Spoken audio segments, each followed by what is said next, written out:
जब 3 महीने पहले बाबूजी का देहांत हुआ तो संजीत बिल्कुल बुझ सा गया था। सब उसे समझाते थे, पर ये तो वही जानता था कि उसने किसे खोया है।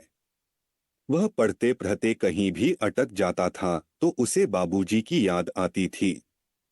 उसे याद आता था वो प्यार, वो भरोसा और सबसे ज्यादा एक हिम्मत देने वाली आवाज।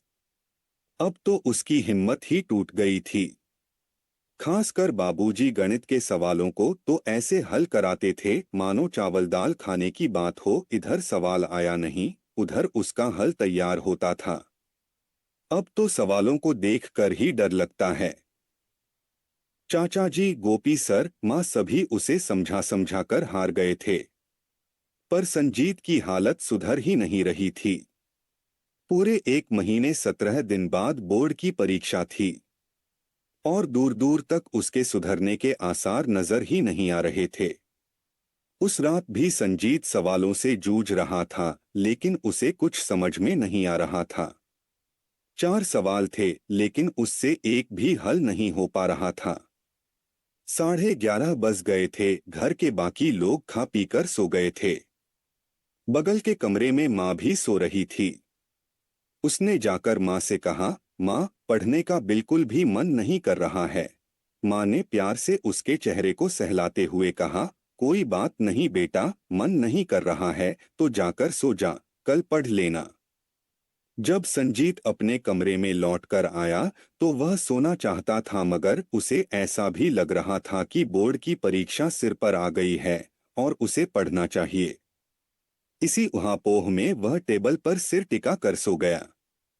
टेबल के ठीक सामने खिड़की थी, जिसमें से सामने बरामदा दिखाई देता था। बरामदे के आगे क्यारियों में लगे फूलों की सुगंध खिड़की से होकर कमरे के अंदर तक आ रही थी। थोड़ी देर में उसे कोई आहट सुनाई दी। लग रहा था जैसे कोई अपनी छड़ी के सहारे सामने बरामदे में टहल रहा हो।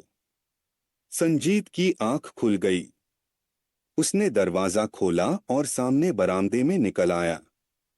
उसने इधर उधर देखा, मगर वहां कोई नहीं था। फिर वह वैसे ही टेबल पर सो गया। थोड़ी देर में उसकी आंख खुली तो उसने सामने खिड़की पर देखा। हे भगवान, यह क्या? उसका मुंह खुला का खुला रह गया। बाहर बरामदे में खिड़की के सामने बाबूजी खड़े थे। उन्होंने ठीक वैसे ही गला साफ किया जैसा वह हमेशा बोलने से पहले करते थे। फिर उन्होंने कहा, बेटा वह सवाल बताओ जहां तुम अटक रहे हो। संजीत कुर्सी पर तन कर बैठ गया। वह एक अलग तरह की ऊर्जा से भर उठा था। उसने सवाल बताया। बाबूजी ने कहा, तुमने जहां तक किया है उसके आगे ऊपर नीचे दोनों में 10x+y से गुणा कर दो। x के कैंसिल होते ही y निकल आएगा। y जितना निकले रमेश को इतने रुपए मिलेंगे। सुरेश और हरि के बीच बाकी के रुपए 2:3 में बांट देना। बस इतना सा ही जवाब है। संजीत हतप्रभ था। वह एक एक करके सवाल बताता गया और बाबूजी ने सारे सवालों के हल बता दिए। थोड़ी देर बाद संजीत ने कहा, बाबूजी एक बात पूछूं? हाँ जरूर बेटा। वो भीमू कहता था कि तेरे बाबूजी मरकर भूत बन गए हैं। बाबूजी ने कहा, अरे बेटा, जो कहते हैं उनको कहने दो। तुम तो मेरे दिल में बसते हो। तुम जब भी मुझे याद करोगे अपने पास ही पाओगे। संजीत ने कहा, जी बाबूजी, अब मैं अच्छी तरह से पढ़ाई करूंगा। खुली खिड़की से हाथ बढ़ाकर बाबूजी ने संजीत की पेन टेबल पर से उठाई और जो सवाल संजीत ने किए थे उनमें एक जगह 35 को काटकर 53 बनाया। फिर कहा, बेटा जब भी सवाल करो पूरा ध्यान लगाकर करो, नहीं तो ऐसी गलतियां बार बार होती हैं। उसके बाद बाबूजी अपनी छड़ी खटखटाते हुए चले गए। मगर संजीत पूरे जोश से भर चुका था। उसने लगातार 1 घंटे तक सवाल किए और 2 एक्सरसाइजें खत्म कर दी। दूसरे दिन सवेरे उठते ही वह माँ के पास गया। गोपी सर भी वहीं बैठे चाय की घूंट भर रहे थे। दीपा भी वहीं बैठी थी। उन्होंने कहा, चलो मैथ की बुक लेकर आओ। आज तुम खुश दिखाई दे रहे हो। संजीत ने माँ और गोपी सर को रात वाली बात सुना दी। गोपी सर बोले, अगर बाबूजी सपने में दिखाई दिए तो अच्छी बात है, ये शुभ है। चलो पढ़ाई पर ध्यान देते हैं। बहन दीपा ने कहा, संजीत तूने सपने में पापा को देखा? अच्छा, तब तो उन्होंने तेरे कान भी मरोड़े होंगे। फिर सभी हंसने लगे। संजीत ने सोचा कि सपना ही सही, उसके सवाल तो हल हो गए, पढ़ने का हौसला तो मिला। वह कमरे में किताब लेने वापस गया। उसने अपनी कुर्सी को देखा और फिर खिड़की को। उसने सोचा, मुझे तो सारे सवाल जो बाबूजी ने बताए उनके हल भी याद हैं। क्या ये वाकई सपना ही था? फिर उसने सोचा, माँ, गोपी सर, दीपा, सब लोग तो गलत नहीं हो सकते। और मैं तो नींद में था ही।